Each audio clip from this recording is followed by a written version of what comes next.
त्यामुळे सरकार जो काही निर्णय घेईल त्याला आम्ही पाठिंबा देऊ अशी आमची जाहीरपणाने भूमिका आहे। त्यांना आता तिघांना एकमेकाच्या आधाराची गरज आहे अशी कल्पनाही करणं चुकीचं आहे की ते अजित पवारांना बाजूला करतील। त्यामुळे अजित पवारांच्या बरोबरच त्यांना निवडणूक आता लढवावी लागेल आणि ते बाजूला गेले अजित पवार तरी महाराष्ट्राला खरं वाटणार नाही की हे खरंच बाजूला गेले।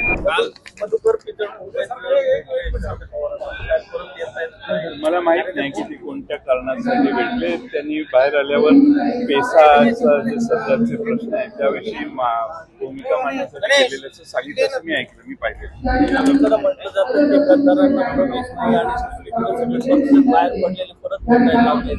भेटणं वेगळं, येणं वेगळं आणि भेट तर सगळ्यांची करतात।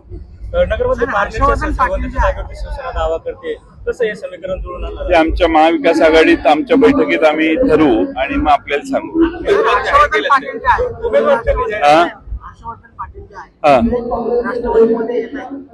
मला माहित नाही, आमची कोणाची चर्चा झालेली नाही। ते त्यांच्या कामात आहेत आणि त्यांनी आम्हाला सांगितलं की पवार साहेबांना बोलून एक वेगळा कार्यक्रम त्यांना करायचा, त्यामुळे ते तो कार्यक्रम घेतील त्यावेळी आमची स्वराज्य यात्रा तिकडे जाईल। राज्यातील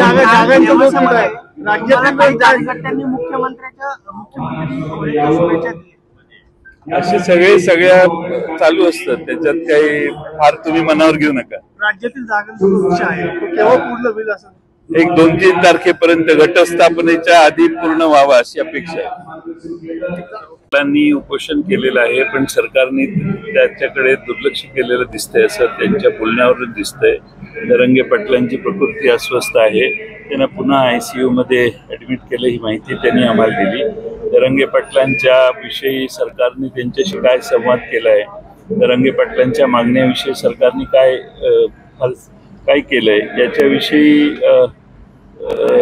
आतापर्यंत झालेले प्रगती किंवा काहीच झालं नाही याविषयी ती माहिती देते। सर असं काय आहे की आपण पाठिंबा देत आहे मात्र सरकार देत नाही असं सरकारने आम्ही उघडपणाने सांगितलंय सरकार जो निर्णय या संबंधात घेईल, कारण सरकारने त्यांच्याशी बोलणी केली आहे, OBC समाजाशी देखील सरकारनेच बोलणी केली आहे। सरकारमधले 2 लोक दोघांशी बोलत आहेत, त्यामुळे सरकार जो काही निर्णय घेईल त्याला आम्ही पाठिंबा देऊ अशी आमची जाहीरपणाने भूमिका आहे। एक शेवटचा प्रश्न, काल मुख्यमंत्री फडणवीस म्हणाले की भाजपाच्या मतदारांना अजित पवार आलेलं मानवलं नाही, त्यामुळे येणाऱ्या काळामध्ये अजित पवारांना बाजूला करू शकतो भाजपा?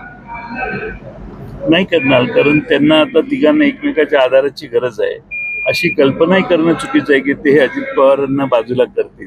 अजित पवार बाजूला गेले तर आणखीनच वाईट परिस्थिती त्यांची होईल। त्यामुळे अजित पवारांच्या बरोबरच त्यांना निवडणूक आता लढवावी लागेल आणि ते बाजूला गेले अजित पवार तरी महाराष्ट्राला खरं वाटणार नाही की हे खरंच बाजूला गेले। सर पण ज्या पद्धतीने आता महाविकास आघाडीमध्ये देखील जागा वाटप जाऊ दे, आता ज्या पद्धतीने तुम्ही प्रश्न विचारताय मला याच पद्धतीने सोडा।